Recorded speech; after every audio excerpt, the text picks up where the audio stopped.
በስመ አብ ወወልድ ወመንፈስ ቅዱስ አሐዱ አምላክ አሚን። በሀገር ውስጥም በውጭም ሀገር ያላችሁ የተወደዳችሁ የእግዚአብሔር ቤተሰቦች የወለላይቱ እመቤት የድንግል ማርያም የአስራት የቃል ኪዳን ልጆች የቅዱሳን የሰማዕታት ወዳጆች በያላችሁበት የክርስቶስ ሰላም ይድረሳችሁ። ዛሬ እመቤታችን በረዳችን መጠን እመቤታችን ስለ ጸለየችው ጸሎት ስለ ጸሎተ ማርያምና ስለ ጸሎተ ማርያም አስገራሚና አስደናቂ 21 ጥቅሞች እንማማራለን።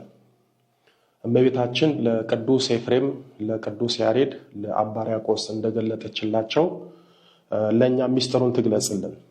የወለላይቱ እመቤት ልጆች ጸሎተ ማርያም ወይም ሰላም ለኪ የሚለው ጸሎት ወለላይቱ እመቤት ድንግል ማርያም በመዓዛ መለኮት በጣፈጠው ጥዑም አንደበቷ የጸለየችው ታላቅ ጸሎት ነው። ጸሎተ ማርያም ከእመቤታችን ጸሎቶች ውስጥ ልዩ የሚያደርገው አንደኛ ጸሎተ ማርያምን እመቤታችን በመዓዛ መለኮት በጣፈጠው ጥዑም አንደበቷ የጸለየችው ጸሎት መሆኑ ነው። ሁለተኛ ጸሎቱን እመቤታችን እንደጸለየችው በሉቃስ ወንጌል በምዕራፍ 1 ከቁጥር 46 እስከ ቁጥር 55 ድረስ በመጻፉ ነው። ሶስተኛ ጸሎቱ አጭር ጸሎት ሆኖ ጥልቅና ምጡቅ በመሆኑ ነው። ይህ ጸሎት በቅድስት ቤተክርስቲያናችን ሁለት ስያሜዎች አሉት። አንደኛው ጸሎተ ማርያም ይባላል። ይህም የማርያም ጸሎት ማለት ነው። ጸሎቱ ጸሎተ ማርያም የተባለው እመቤታችን እንደጸለየችው ለማጠየቅና ለማሳወቅ ነው። ሁለተኛው ሰላም ለኪ ይባላል። ጸሎቱ ሰላም ለኪ የሚለውን ስያሜ ያገኘው ከቅዱስ ገብርኤል ብስራት ነው። ሊቀ መላኩ ቅዱስ ገብርኤል እመቤታችንን ሲያበስራት ሰላምታ ስለሰጣት ነው ጸሎቱ ሰላም ለኪ የሚለውን ስያሜ ያገኘው። ነገር ግን በግዕዙ ሰላም ለኪ እንዘ ንሰግድ ንብለኪ ማርያም እምነ ናስተበቅዋኪ እምአርዌን አዊ ተማይጸነብኪ በንታና ምኪ ወያቄም አቡኪ ማሂበረን ዮም ድንግል ባርኪ ወይም በአማርኛው እናታችን ማርያም ሆይ ሰላም ላንቺ ይሁን እያል እንሰግድልሻለን፣ እንማልድሻለን፣ ከአዳኝ አውሬ ታድኝን ዘንድ ተማጽነንብሻል። ስለ እናትሽ ስለ ቅድስት ሐና ብለሽ ስለ አባትሽ ስለ ቅዱስ ኢያቄም ብለሽ ድንግል ማህበራችንን ዛሬ ባርኪልን የሚለውን የደረሱት ወይም የጸለዩት አፄ በዕደ ማርያም ናቸው። ታሪኩ እንዲህ ነው። ኢትዮጵያዊ ንጉሥ አፄ በዕደ ማርያም በእመቤታችን በመታሰቢያ በዓል ቀን ለማስቀደስ ወደ እመቤታችን ቤተክርስቲያን ይገባሉ። በዕለቱም የሚቀድሰው አንደኛው ካህን ይጎድላል። ይህንን የተመለከቱት አፄ በዕደ ማርያምም ንጉሥ ብቻ ሳይሆኑ ካህንም ስለነበሩ ቅዳሴው ለምን ይታጎላል ብለው በጎደለው ካህን ገብተው ቅዳሴውን እንዳይታጎል ቅዳሴውን ለማሟላትና ለመቀደስ ልብሰ መንግስታቸውን አውልቀው ልብሰ ተክህኖ ለብሰው ቅዳሴ ገቡ። ልክ ቅዳሴው ሊጀመር ሲል ከመንበሩ ስር የሚፈልቅ ለምዕመናን የሚታደል የተቀደሰ ውሃ ወይም ጠበል ነበረ። አፄ በዕደ ማርያምም ያንን የተቀደሰ ውሃ ሲመለከቱ ከዛ ከተቀደሰ ውሃ ውስጥ ትልቅ እባብ ነበርና ያ እባብ ሲወጣ አይተው ደነገጡ። እመቤታችንንም እመቤቴ ሆይ በአንቺ የመታሰቢያ ዕለት ቅዳሴውን እንዳታጎል ብዬ ቅዳሴውን ለማሟላት ቅዳሴ የገባሁት ተዳፍሬ ይሆን? በመቅደስሽ ውስጥ ካለው ከተቀደሰው ውሃ ውስጥ እንዴት ይሄንን እባብ አየሁት? ምንም እንኳን ኃጢአተኛ ብሆን እባቡ እኛን ነድፎን ቅዳሴው ሊታጎል አይገባም ብለው በእመቤታችን ስዕል ፊት ሰግደው ወይም ወድቀው ሰላም ለኪ እንዘ ንሰግድ ንብለኪ ማርያም እምነ ናስተበቅዋኪ እምአርዌን አዊ ተማይጸነብኪ በንታና ምኪ ወያቄም አቡኪ ማሂበረን ዮም ድንግል ባርኪ እናታችን ማርያም ሆይ ሰላም ላንቺ ይሁን እያል እንሰግድልሻለን፣ እንማልድሻለን፣ ከአዳኝ አውሬ ታድኝን ዘንድ ተማጽነንብሻል። ስለ እናትሽ ስለ ቅድስት ሐና ብለሽ ስለ አባትሽ ስለ ቅዱስ ኢያቄም ብለሽ ድንግል ማህበራችንን ዛሬ ባርኪልን ብለው ጸልየው እመቤታችንን ተማጸኗት። አፄ በዕደ ማርያም እናቴ ማርያም ሆይ ሳይሆን እናታችን ማርያም ሆይ ብለው ጸሎት የጀመሩት አብሯቸው የሚቀድሱትንና የሚያስቀድሱትን ምዕመናን ወክለው ነው። ማህበራችንን ዛሬ ባርኪልን ብለው የጨረሱት ቅዳሴውን ባርኪልን ሲሏት ነው። አፄ በደ ማርያም በዚህ ምክንያት ሰላም ለኪን ጸልየው ወይም ደርሰው እመቤታችንን ከተማጸኗት በኋላ እባቡ ያለበትን ያንን የተቀደሷ በመስቀላቸው ቢባርኩት ያ እባብ ጠፍቶላቸዋል። እሳቸውም እመቤታችንን አመስግነው ቅዳሴውን ቀድሰው ቅዱስ ሥጋውንና ክቡር ደሙን ተቀብለው ለምዕመናንም አቀብለዋል። እንግዲህ ሰላም ለኪ የሚለው ጸሎት በዚህ መልኩ ነው የተደረሰው ወይም አፄ በደ ማርያም የጸለዩት።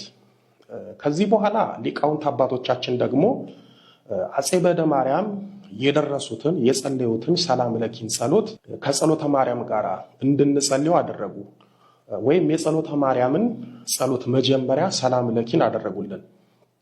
የሚገርማችሁ አፄ በደ ማርያም እመቤታችን እንደ ቅዱስ ያሬድና እንደ አባ ጊዮርጊስ ዘጋስጫ ዕውቀትን ጥበብን የሚገልጽ ጽዋ ልቦና አጠጥታቸዋለች። በደ ማርያም ማለት በማርያም እጅ ማለት ነው። በማርያም እጅ ጽዋ ልቦና ስለጠጡ ስማቸውን አንድም በደ ማርያም አሏቸው። የእመቤታችን ልጆች ሰላም ለኪን ጸልየው እንደ አፄ በደ ማርያም ከፈተና ከመከራ ድነዋል። ሰላም ለኪን ጸልየው ከሞት ድነዋል፣ ከአደጋ አምልጠዋል። ሰላም ለኪን ጸልየው ከእመቤታችን ዘንድ የሚፈልጉትን አግኝተዋል።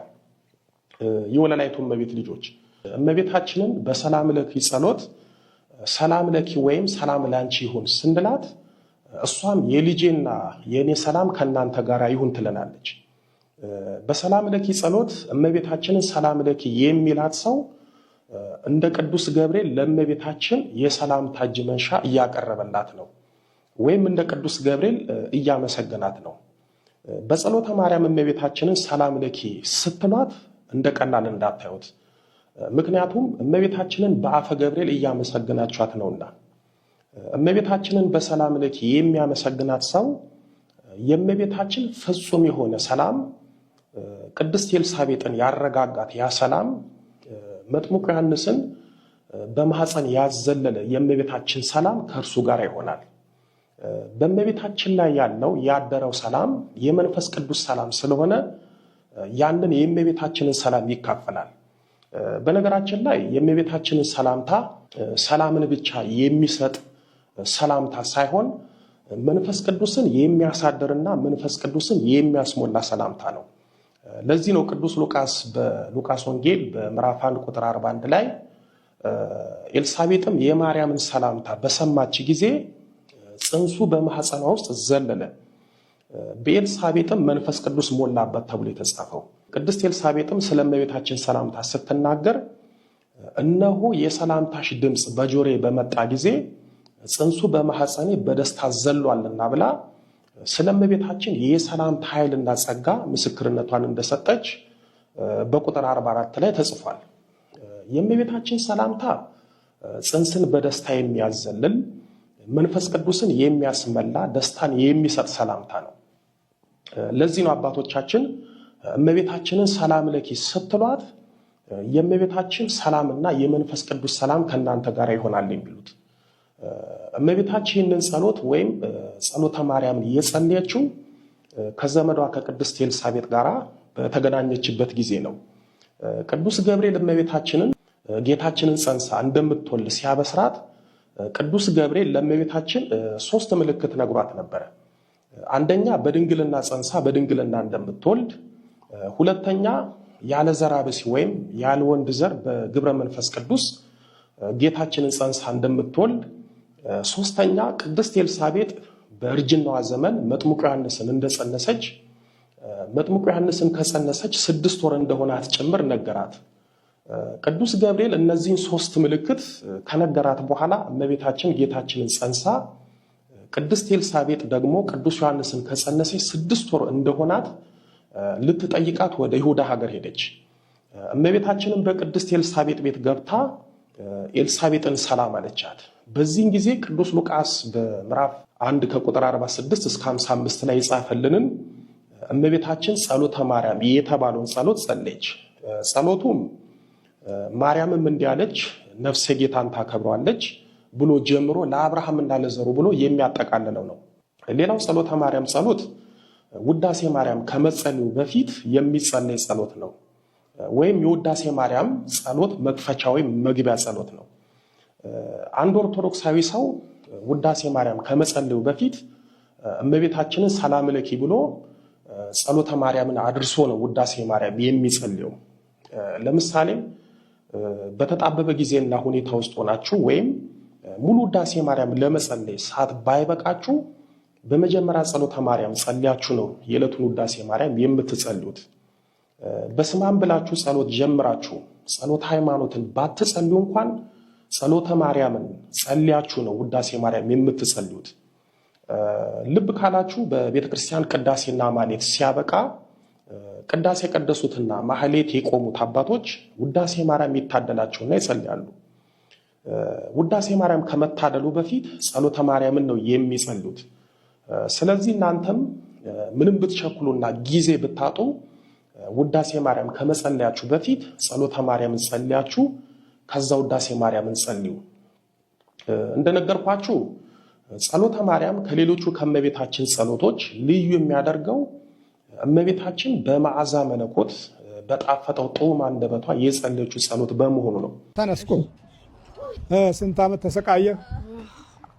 አብረን የተወለድኩት አብረን የተወለድነው አብረን የተወለድከው? አዎ።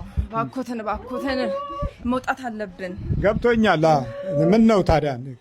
አልፈልግም፣ መቆየት አንፈልግማ። እዚህ ስንት ነህ? አይነ ጥላ፣ ዛር፣ አዳልሞቴ፣ ሙጪ ዘርጋ፣ አፍዘዝ ደንገዝ፣ አፍዛ ደንገዝ። እሺ፣ ስነ ስርዓት ያዛር።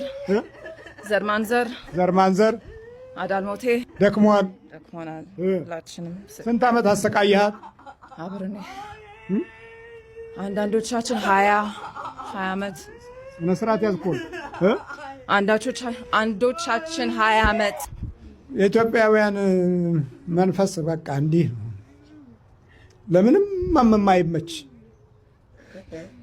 ኖሮም አይመችም፣ ሳይኖርም የማይመች ባህሪ ነው አስቀምጦ የሚሄደው። አልወለደችም። ዘጋንባት። በሰውነት ውስጥ እንዲህ አይነት ጨዋታ ይጫወታል። ጠላትነቱን ቀለል አድርገው የሚመለከቱ በጠላትነቱ ላይ ሌላ ጠላትነት በሐሳብ የሚጨምሩ በተለይም ደግሞ በአገልግሎት ውስጥ የጠላት ምስጢርን ለመረዳት አቅም ያጡ ለዲያብሎስ አገዛዝ ረዘም ያለ ክፋትን ተጨማሪ የሚያባዙ መኖሩ ደግሞ ጉዳታችንን ውስብስብ ያደርገዋል። ስንት ናችሁ አሁን ጠቅላላ? 8 ቡዳ አለን።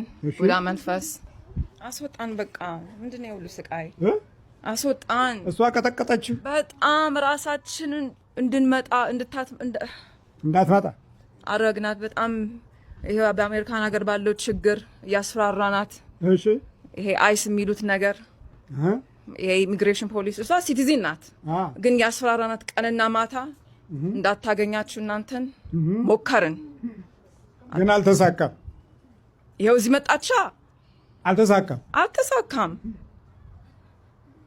አሁን ብዙዎቻችን ምዕመናኑ በጣም ገብቶታል። አንዳንዱም ደግሞ ከውስጡ ያለውን ለማሸነፍ አቅም ሲያጣ ለክፎች ጆሮ ይሰጣል። ከዛ ተመልሶ ይነፍዛል። ከዛ ተመልሶ ያው ወደ መናፍስቱ ዓለም ይደነቁራል።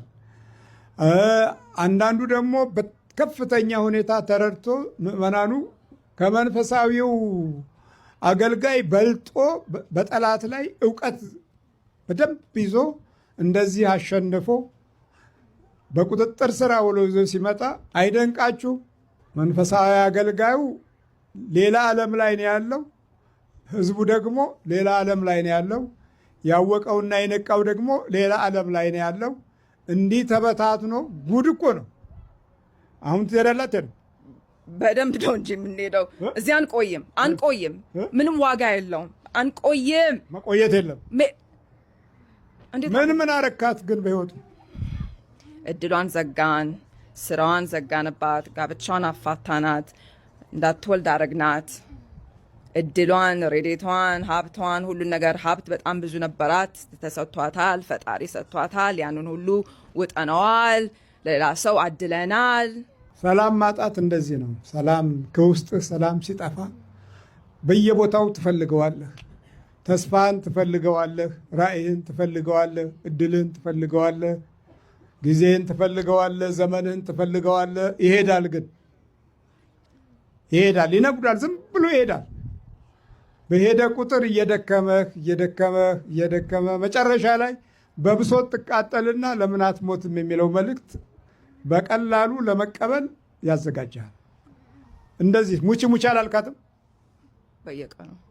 በየቀኑ ምን ትላታለህ? ራሷን እንድታጠፋ መክራት። ነቃ በል እንጂ። ራሷን እንድታጠፋ መክራት አለሁኝ። በጣም ቀላል መንገድ ነው። ከዚህ ሁሉ ስቃይ እዛ ቦታ ብትሄጅ ይሻልሻል፣ እግዚአብሔር ይቀበልሻል። ግን እሷ ታውቃለች ገሃነም እንደምትገባ። ነቃች? ነቅታለች ገና ድሮ። አንተ ነህ ያልነቃኸው። እኛማ ደክሞናል ልጄ፣ ደክሞናል። ምንድን ናችሁ? ሴጣንም አለን፣ አጋንንትም አለን፣ ሉሲፈርም አለ። ሉሲፈር ነህ? ሉሲፈር 666 ለምን ገባ? ልናሰናክላት። ማሰናከል ማለት ምን ማለት ነው? በቃ ከመንገዷ ወጥታ ከሃይማኖቷ ወጥታ እንደገና ገሃነም ልናገባት። ገሃነም የት አለ? ከኛ ጋር መጨረሻ ዓለም ላይ እንደዚህ ንገራቸው እንጂ የመጨረሻ የሚፈረድበት ቀን አለ። ይህን ታውቀዋለህ? እናውቃለን። ይህን ታውቀዋለህ? የሚፈረድበትን ቀን እናውቃለን። ሁላችንም ነው የምናውቀው። ይህንን ፍርድ እንዳለ ዲያብሎስ ሲያውቅ አገልጋዮች ዛሬ ከክፉ ፍርድ በታች ሆነው በልቅ አንደበታቸው ሲናገሩ በጣም ያሳዝናል። ዲያብሎስ እንኳ ፍርድ አውቆ ለዛ ፍርድ ዘመን እንዳሻው ይሁን ብለው ለተንኮል ሲሯሯጡ የዛ አጋዥ መሆን በራሱ በጣም ይገርማል። እሺ ፍርድ እንዳለ ታውቃለህ? ፍርድ አለ ለሁሉም ሰው ልጅ አለ። ለእናንተስ? ተፈርዶብናል። እኛ ሁላችንም ተፈርዶብናል። ታዲያ ከሰው ልጅ ጋር ምን አታገላችሁ? ከተፈረደብን ገሃነም ለመውሰድ ነው ከኛ ጋር የምንጫወትባቸው። የምናወራው ከተቃራኒ ጋር ነው፣ ከመልካም ጋር አይደለም፣ ከክፉ ጋር ነው። ስለ ክፉ እያወራን ክፉውን በክፋቱ ልክ ደግሞ ሲያዝ ለምንድን ነው የምንደነግጠው? ከጠላታችን በላይ ለምንድን ነው ጠላት የምንሆነው? ተፈጥሯችን ወይም መደባችን ከጠላት ጋር መሆኑን የሚያረጋግጥ ባህሪ ውስጥ ኖረን ወይም ከእንዲህ ከሚኖሩ ስለተወለድ ነው። በል ተንበርከክ። ስንት ናችሁ? 8 ምን? ቶሎ በል ንገረኝ። 8 ምን? አጋንንትም ሰይጣንም። 8 አጋንንት ሰይጣን። እሺ በል ተዘጋጅ። ከዓይኑ አውጣ። ከዓይኑ ውጣ። አፍላዩን። እሺ በኢየሱስ ክርስቶስ ስም። በወላዲተ አምላክ ስም። በመድኃኔዓለም አምላካችን ስም። ሲኦል ታስረናል። ቶሎ ሰማጥጩ ነው። እንዲህ አይነት ጉዳቶች የሁሉም የጋራ ካልሆነ ከባድ ነው። በየግል የሚደረግ ስቃይን አንዱ ካልተረዳው ትልቅ ችግር ነው። ማን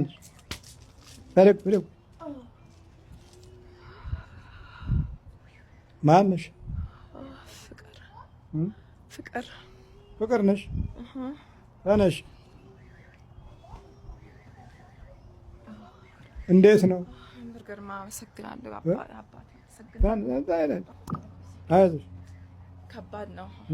ከባድ ነው። አውቀሽዋል? እስቲ እንደው ንገሪያቸው።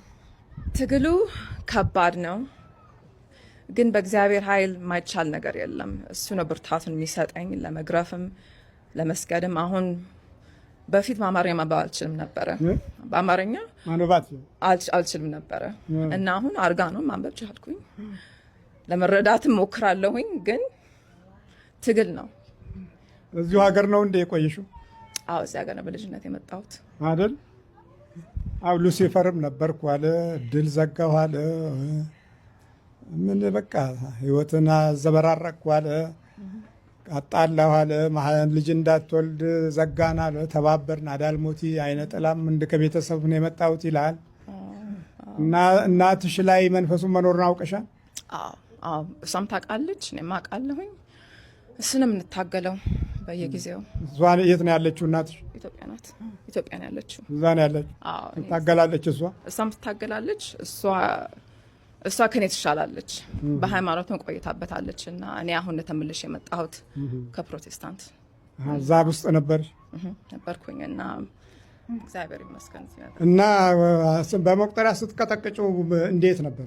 ይጮሃል፣ ያጓራል፣ የማያደርገው ነገር የለም፣ ይፈጠፍጠኛል ምናምን።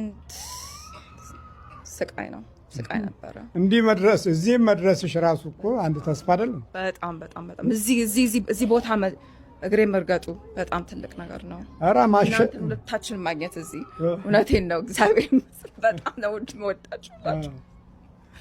ውጊያውን የሚያውቅ ሰው ነው እኮ የሚገባው።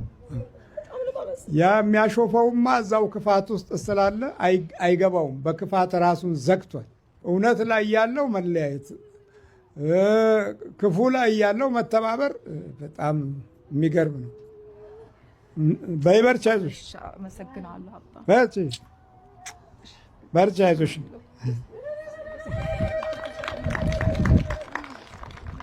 እሺ ትሄዳለህ? ምንድን ትሄዳለህ? ምንድን ነው? እሄዳለሁ። መተት። የምን መተት ነው? የቤተሰብ ሙሉ ምን አድርገህ የተባልክ ነው? ህይወታቸው በጥብጣቸው። የደብተራ ነው የጠንቋይ ነው? የደብተራ። ስንት ዓመት ነው ከገባ? ብዙ ዓመት ነው ያደረገ። ምን አረካት? ህይወታ ሙሉ ነው ያበላሽሁት። ምን አረካት የሚለው እናንተ ልምድ የምታገኙበት ነው። ምን ማድረግ እንደሚችል ሰይጣን ውሸታም ነው የሚሉት እሱ በስራው እውነተኛ ነው። ስራውም ክፋት ነው። ውሸታምነቱን እኮ እኛ መቻጣ ነው። አፈዘዝኳት ካለ ይሄን ውሸታም ነው እንላለን። አደነዘዝኳት ካለ ይሄ ውሸቱን ነው ትላለን። ራስም የምትለቀው አፍዛ ደንገዝ ብለህ አይደለም? እንዴት ነው ነገሩ? የቱን ነው ውሸት ነው የምንለው? ምኑ ላይ ነው ውሸት? ሰው መያዙ ነው ውሸት? ሰይጣን ነኝ ማለቱ ነው ውሸት? ግራ እኮ የሚያጋባው ይሄ ነው። እሺ ስንት ዓመት ኖርክ? እጅና ብርድ። እኔ ሚስጥር ምናምን አይደል የፈለኩት። ስነ ስርዓት ያዝና ተናገር ለምትጠየቀው። ቀጥ በል። ጥርስን ይነክሳል። ልጅ አላት? የላትም። ከባሏ ታጣላታለህ? አለገባችም። ባዶ ነው ያደረኳ። እንዳታገባ ናት። ስንት ዓመት? ቤተሰባ ሙሉ ከተወለደ ጀምሮ ከእናቴ መጣ ከአባት እናት አሳጣኋት። እሺ እናት አሳጣኋት። የት ሀገር ነው ያስካት? የኤርትራ ነው። እሺ የኤርትራ ነው። ስንት ዓመት ነው ለዋ ላይ ካለ? ብዙ ዓመት አይደለም። እኔ ብዙ ዓመት ስንት ዓመት ነው? 14 ዓመት። እድሜዋ ስንት ነው? ታጋበል እድሜዋ ስንት ነው? ይሄናል 28 ዓመት። እሺ አብሬ የመጣው ከእናት ምንድን ነው? ዛር ቡዳ ማት ባለ ሙጬ ዘሪጋ ያ ሙጬ ዘሪጋ። ዘሪጋ ምንድን ነው በትግርኛ? ዘርጋ ነው ወይስ መዘርጋት ነው? መበጥበጥ ነው አይደለ? በቃ ይኸው እንግዲህ ሙጬ ማለት ልጅ ማለት ነው። የተደባለቀ ነው። ሙጬ በኦሮመኛ ነው። በትግርኛ ምንድን ነው ሙጬ? የለም አይደል? አዎ በኦሮመኛ ሙጬ ማለት ልጅ ማለት ነው። ሙጬ ዘሪጋ የበጥባጭ ልጅ። በስመ አብ ሙጬ ዘሪጋ ነኝ ሲል እንኳ አይደነግጥም ባል። እኔ ሙጬ ዘሪጋ ነኝ ሲል ያለባት አትደነግጥም። በቃ ተቀብለዋለች። ይሄና ስንት ዘመን ኖሯል። ብዙ ሺህ ዘመን ኖሯል። ስምና ስያሜ እየተሰጠው ሀጎስ ደስታ ነው አይደል? ግን ሀጎስ የሚለው ቃሉን ዛር ወሰደው። እኔ ሀጎስ ነኝ ይላል። ቋንቋውን እና የሰው ስምን እየተካፈለ የሚኖር ጠላት በልተምርክ ቶሎ በልበ አብላይ ተዘጋጅ። ስንት ናችሁ ጠቅላላ? 14። እሺ ሞት ነው ተከሰውነት ወለ ፈተን አብላይ ውጣ። ወደዚህ ፊትና ዙር። በኢየሱስ ክርስቶስ ስም፣ በኢየሱስ ክርስቶስ ስም፣ በወላዲተ አምላክ ስም፣ በወላዲተ አምላክ ስም፣ በቅዱስ ሚካኤል ስም፣ በቅዱስ ሚካኤል ስም፣ በቅዱስ ሚካኤል ስም፣ በስላሴ ስም፣ በስላሴ ስም ሲኦል ታስረናል። ሲኦል ታስረናል። ቶሎ ሰባት ይሁንት። ይሄ ያለ ጋብቻ፣ ይሄ ያለ ልጅ መውለድ፣ ይሄ ያለ ኑሮ አይሆንም። ምክንያቱም በባህሪ ላይ ብዙ መለዋወጦችን ያመጣል። ማነሽ? እምባባ ምንድን ነው? ናይ ማለት እዩ እምባባ ፈንዲሻ ወይ ፈንዲሻ ሀራይ ማዕረይ ፈንዲሻ ወይ ማዕረይ። ስንት ዓመት ነው ለዋ ላይ ካለ? ስንት ዓመት? 8 ዓመት ለዋ ላይ ካለህ ምን አረካት? ልጇን ጥርሱን ሰብሬዋለሁ። ከባሏ ማጣላታለሁ። በቃ ልትኖር አልፈልግም። ጭንቅላቷን አሳምማታለሁ። እሺ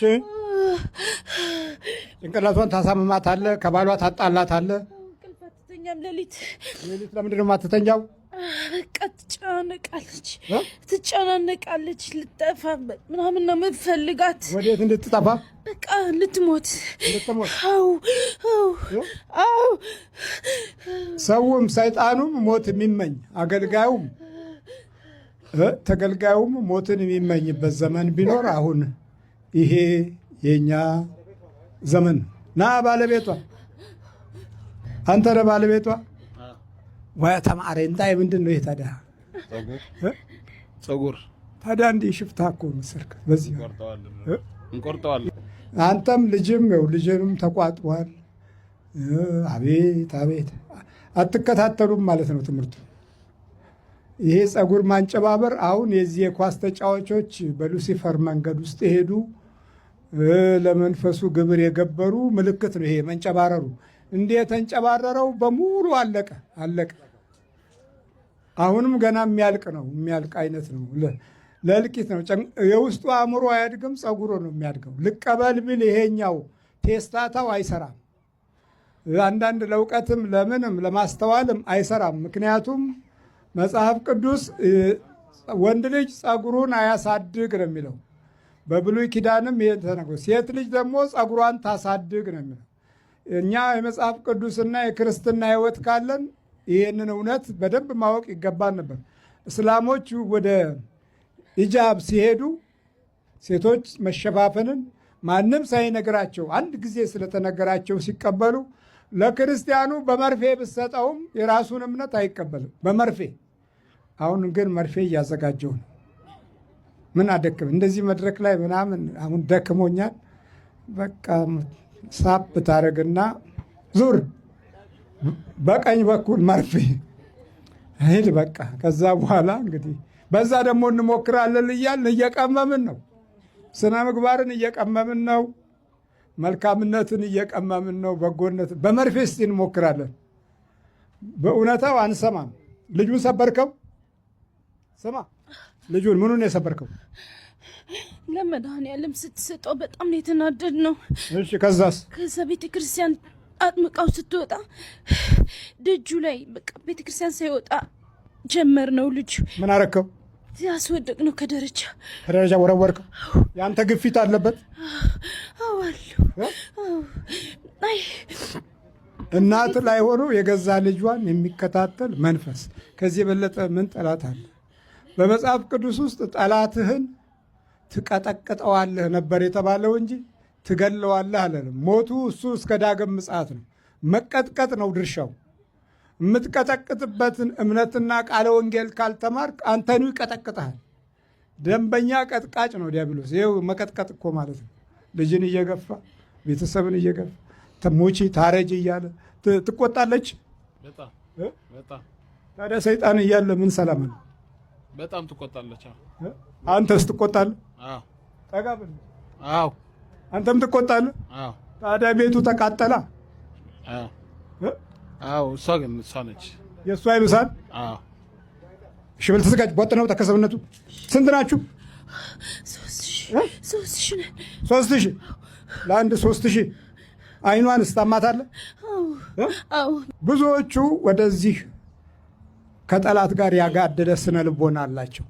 ፍቅራቸውን ከዲያብሎስ ጋር ከክፉ ባህሪው ጋር ለመኖር ራሳቸውን ያገለሉ ከዲያብሎስ አሰራር ጋር ኖረው ደግሞ ፍቅር ተለይቷቸው ጠብን ያነገሱ ብዙ ወንድሞች እህቶች አባቶችንም የሚጨምር ሆኗል።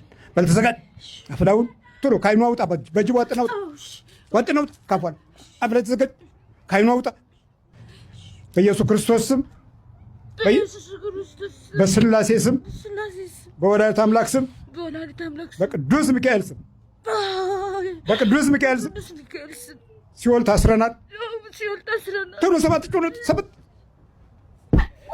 እግዚአብሔር ይገስጽ።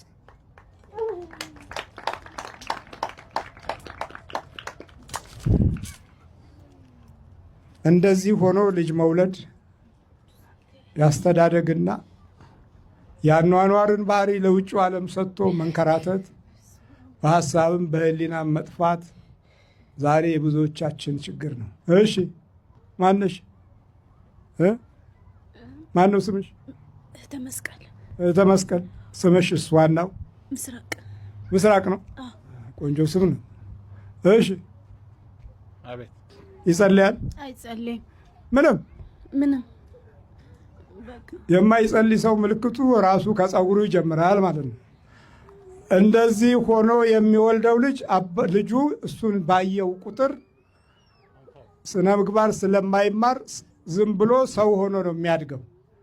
የወለደው ልጅ ላይ እምነትን፣ በጎነትን፣ ፍቅርን፣ ሰላምን፣ ጽድቅን ለማውረስ እድሉን ያጣል። ስለ እግዚአብሔር የማያውቅ አምልኮት ከሌለ እንደዚህ እንደ አሕዛቡ መኖር ግን ክፋት ደግሞ አይለቅም። ወይ ተንኮለኞች አይለቁትም፣ ወይም እሱም ደግሞ እንደዛው ይሆናል። ተያይዞ እንደው ዕድሜ መጨረስ ይሆናል። በቃ ይህን ቁረጥ። ወይ በጸለይ ጸሎት የማይስማማ ከሆነ እኮ ለዚህም ልጅ አተስማማውም። በሚቀጥል